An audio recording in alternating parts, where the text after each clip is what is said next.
So ayun, okay. KGX, kamusta kayong lahat? At check lang muna natin ngayon. CPI report, tingnan natin lahat yan. So far sa BTC, hindi ako nag-trade muna sa BTC ngayon. Alam ko breakout, no? So, syempre naka-future tayo. So, nasa spot naman tayo ngayon. Pero, tinitingnan ko lang kung ano yung possible na mangyayari ngayon. Pero, bukas CPI, itingnan muna natin ngayon, no? So, ito, liquidation heat map. So, kung mapapansin natin sa liquidation heat map, may dalawang malaking bagyo sa ilalim tsaka taas. Yan.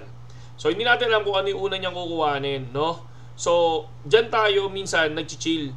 So, ibig ko sabihin sa nag-chill, hahayaan ko muna kung sinong una niyang kukuhanin bago ako mag-take ng position. So, kunyari, once na kinuha niya to, dun ako mag-short ng position. Pag kinuha niya tong area sa baba, dun ako mag-short ng long position. Lalo-lalo na kapag ganito. Dahil una, hindi natin alam kung saan siya pupunta. Ako, for me, hindi ko alam kung saan siya pupunta. Pero bukas, parang mauhulaan ko kung saan pupunta si BTC, mga kapatid. Okay? So, ang tinitingnan ko dito, ito, 4.18 million ang liquidation or leverage. So, nandito yan sa ilalim. So, tingnan natin. Baka malay natin, bumaba muna bago tumaas. Okay? So, dito sa Telegram, kung mapapansin nyo, ayan yung mga nag-profit kagabi. Grabe, 10-0 kami kagabi. No? Solid na solid. Sa mga gustong pumasok sa Telegram natin, nandiyan dyan yung link natin sa description. Nandiyan dyan yung Telegram, okay? Pero syempre, merong rules kapag pumasok sa Telegram. Dapat under kayo ng link natin sa BitGet, mga kapatid. Okay? So, ngayon, ayan. So, TP4, no? Yung mga TP4 natin, ito, ang dami nating TP4 na altcoins. Solid na solid, no? Yung ating mga TA sa altcoins. Lalo-lalo na kapag alam mong basahin yung liquidation heat map, mga lodi. So ngayon, so far sabi ko, hindi mo na ako magti-trade kasi tinitingnan ko kung saan pupunta ang market ngayon, no? So mamaya pa tayo magti-trade. Titingnan natin kung sino yung mauuna doon. Kasi gagalaw naman yan. Mga 9:30 gumagalaw na yan. 8 o'clock na gumagalaw na yan eh. Pero ang pinakagalaw niyan, 9:30, tapos yung 10:30 to 11, ayan na yan. Tapos 12 o'clock, ayan. So sumasagad yan. Yan na yung galaw niya, tsaka 3 o'clock na madaling araw. Okay? Kaya lagi mag-iingat kasi ang trading, pag tulog tayo, dun sila malakas, okay? So ngayon, punta tayo dito sa calendar, no? Ito yung CPI report. So sa CPI report, kung mapapansin natin, month on month, year on year. Pero ako tinitingnan ko yung year on year, no? Yan yung tinitingnan natin. So sa 2024, kung titingnan natin, nasa 3.4% ang inflation rate. Mataas, no?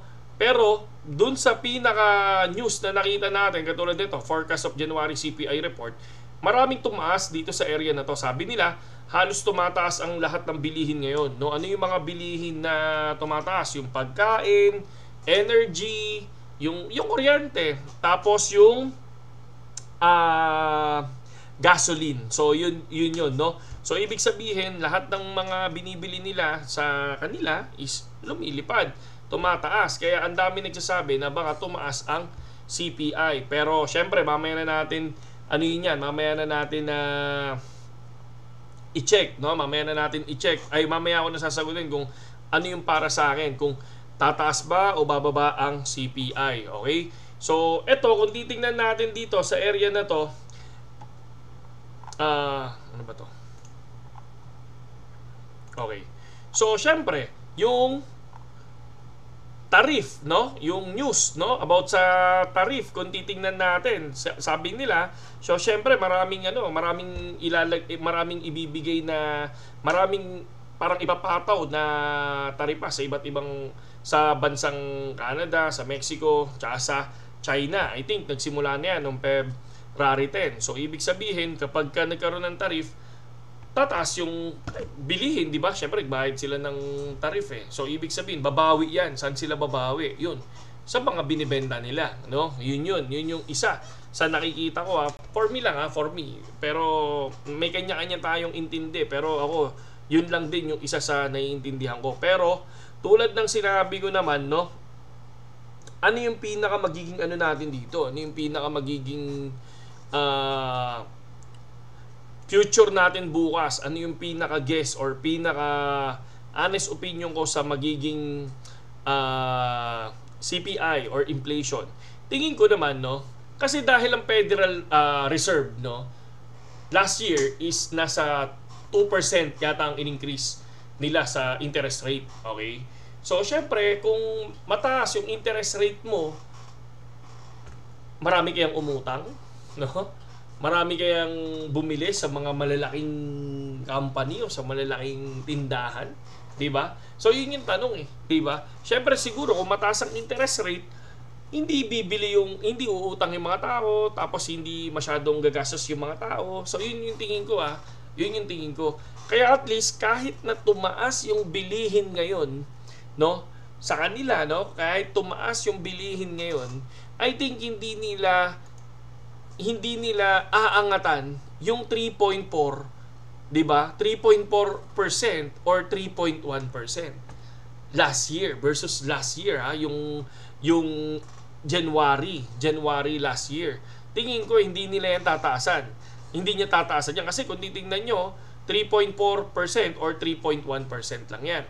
So ako, ang tingin ko dito, no, kahit tumaas yung bilihin, no, kahit tumaas yung bilihin ngayon sa US, hindi nila kayang tumbasan yung taas ng inflation last year, no? Tingin ko mas mababa. Ako ang tingin ko baka 2.8% or 2.9%.